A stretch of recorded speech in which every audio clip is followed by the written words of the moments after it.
Hi everyone, my name is Amit Kumar. Welcome back to my YouTube channel. इस video में हम समझने वाले हैं how to find the employee with the second highest salary in each department. मैं अपनी previous video में आपको ऑलरेडी सेकंड हाईएस्ट सैलरी निकाल के दिखा चुका हूं। इस वीडियो में अलग क्या है कि हमें सेकंड हाईएस्ट सैलरी तो निकालनी है, बट डिपार्टमेंट वाइज निकालनी है। हमारे इस क्वेश्चन के अंदर हमारे पास मल्टीपल डिपार्टमेंट्स हैं और हमें हर डिपार्टमेंट वाइज उस एम्प्लॉय की सैलरी फाइंड करनी है। हमें हर department wise second highest salary find करनी है। और इस वीडियो में हम इस क्वेश्चन को दो तरीके से सॉल्व करेंगे। एक तो हम सीटी की हेल्प लेके इसको सॉल्व करेंगे, दूसरा हम सब क्वेरी की हेल्प से इसको सॉल्व करेंगे। तो चलिए अब इस वीडियो को स्टार्ट करते हैं। तो ये मैंने एक सैम्पल टेबल ली है ईएमपी नाम की, जिसके अंदर जो मेरे पास कॉलम है वो है employee ID, employee name, department ID, salary, manager ID और एम्प्लॉय एज। तो सबसे पहले मैं इस टेबल को क्रिएट कर लेता हूँ। देन ये मैंने कुछ सैम्पल डेटा लिया है, ये मैं इसके अंदर इंसर्ट कर लेता हूँ। देन हम एक बार अपने इस डेटा को व्यू कर लेते हैं। तो ये है हमारी टेबल, जिसके अंदर हमारे पास अराउंड 9 रिकॉर्ड्स हैं और ये उनके नेम है, ये डिपार्टमेंट आईडी है, सैलरी है, मैनेजर आईडी है, एम्प्लॉय एज है। तो अगेन मैं आपको एक बार अगेन इस क्वेश्चन को समझाता हूँ। जैसे अगर आप यहाँ पे चेक करोगे तो हमारे पास जो डिपार्टमेंट आईडी है वो है 100, 200 और 900। सबसे पहले तो हमें अपने इस डेटा में ये देखना है कि हमें सिर्फ सेकंड हाईएस्ट सैलरी नहीं चाहिए, हमें हर डिपार्टमेंट की सेकंड हाईएस्ट सैलरी चाहिए। तो फॉर एग्जांपल ये जो हमारा 200 वाला एम्प्लॉय है, अगर हम इसमें सेकंड हाईएस्ट सैलरी देखें तो वो है 9000। जो फर्स्ट हाईएस्ट है वो है 12000, सेकंड हाईएस्ट है 9000।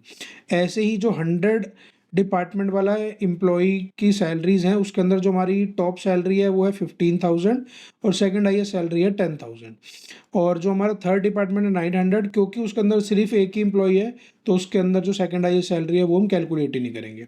और यहाँ पर हमें टाइज को भी कंसीडर करना है। जैसा मैंने आपको भी दिखाया था, 200 वाली सैलरी में जो हमारी सेकंड हाईएस्ट सैलरी आ रही है वो 9000 आ रही है, तो वो यही आनी चाहिए। ऐसा नहीं होना चाहिए कि वो 12000 को ही दो बार कंसीडर कर ले, यानी फर्स्ट हाईएस्ट सैलरी और सेकंड हाईएस्ट सैलरी, और हमें आउटपुट में 12000 दे दे।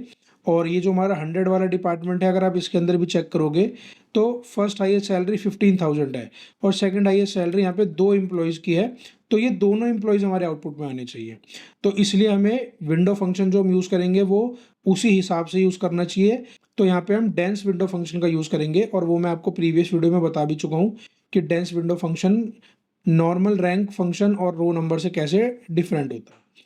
तो सबसे पहले मैं आपको लगा के दिखाता हूँ। तो मैं यहाँ पे लिखता हूँ select star dense rank over partition by. अब क्योंकि हमें यहाँ पे पार्टीशन करना है डिपार्टमेंट आईडी वाइज, तो मैं यहाँ पे लिखूंगा पार्टीशन बाय में डिपार्टमेंट आईडी, और ऑर्डर बाय मेरा रहेगा order by salary, but salary को मैं डिसेंडिंग ऑर्डर में सॉर्ट कर दूंगा। यानी कि सबसे पहले डिपार्टमेंट वाइज मेरी सैलरी को डिसेंडिंग ऑर्डर में सॉर्ट करो, और उसमें से जो सेकंड वाली रो है, मतलब जिस जहाँ पर भी सेकंड लिखा है वो वाला मुझे आउटपुट चाहिए। तो ये मैंने लगा दिया, और मैं इसका एक एलियास दे देता हूँ as D rank from table का नाम है मेरा ईएमपी। तो अगर मैं सिर्फ इतनी क्वेरी को आपको रन करके दिखाऊं, तो अगर मैं अब आपको इस क्वेरी को एक्सप्लेन करूं, तो जो मेरा विंडो फंक्शन था डेंस रैंक, उसने क्या करा, एक सेपरेट कॉलम क्रिएट कर दिया। और अगर हम डिपार्टमेंट वाइज समझें तो आप देख पा रहे हो जो मेरा डिपार्टमेंट है वो सैलरी वाइज डिसेंडिंग ऑर्डर में सॉर्ट हो गया, और जो भी सेकंड सैलरी थी, जैसे कि यहाँ पे 10,000 थी, यहाँ पर रैंक 2 आ गई। ऐसे ही जो ये वाला नेक्स्ट डिपार्टमेंट था, ये भी डिसेंडिंग ऑर्डर में सैलरी सॉर्ट हो गई, और यहाँ पर जिसके आगे 9000 था उसके आगे भी रैंक 2 आ गई। तो यानी कि अब मैंने सबसे पहले तो ये फाइंड कर लिया कि मुझे एक्चुअल में कौन सा डेटा चाहिए। मुझे सिर्फ वो रोज का डेटा चाहिए जहाँ पर भी ये जो डी रैंक कॉलम में 2 लिखा आ रहा है, मुझे सिर्फ ये डेटा चाहिए अपने फाइनल आउटपुट में। तो ये तो हो गया मेरा एक तरह से आप इसको स्टेप 1 समझ सकते हो, जिसके अंदर हमने कॉलम ऐड करा। तो मैं इसको लिख देता हूँ स्टेप 1। अब स्टेप 2 के अंदर हम क्या करेंगे, ये मैं यहाँ लिख देता हूँ कि अब या तो आप चाहो तो आप सी का यूज़ कर सकते हो, या फिर आप एज अ सब क्वेरी यूज़ कर सकते हो। तो स्टेप 1 हमारा कॉमन रहेगा, जिसके अंदर हमने डी रैंक कॉलम क्रिएट करा और हमने सारे अपने डेटा को एक प्रॉपरली रैंक में डिफाइन कर लिया, कि ताकि हम अपने आउटपुट में फ़िल्टर आउट कर सकें। तो अब मैं आपको दिखाता हूँ कि अगर हमें सी यूज़ करना है तो मैं यहाँ पे लिखूँगा विद सी। और इसी एग्जांपल में ना मैं आपको ये भी क्लियर कर दूंगा कि सी और सब क्वेरी बहुत सिंपल होते हैं, क्योंकि मोस्टली लोग सब क्वेरीज में तो कंफर्टेबल होते हैं बट सीटी से उन्हें डर लगता है। बट इस एक्सप्लेनेशन के बाद आपको सीटी बहुत इजी लगने लगेंगे।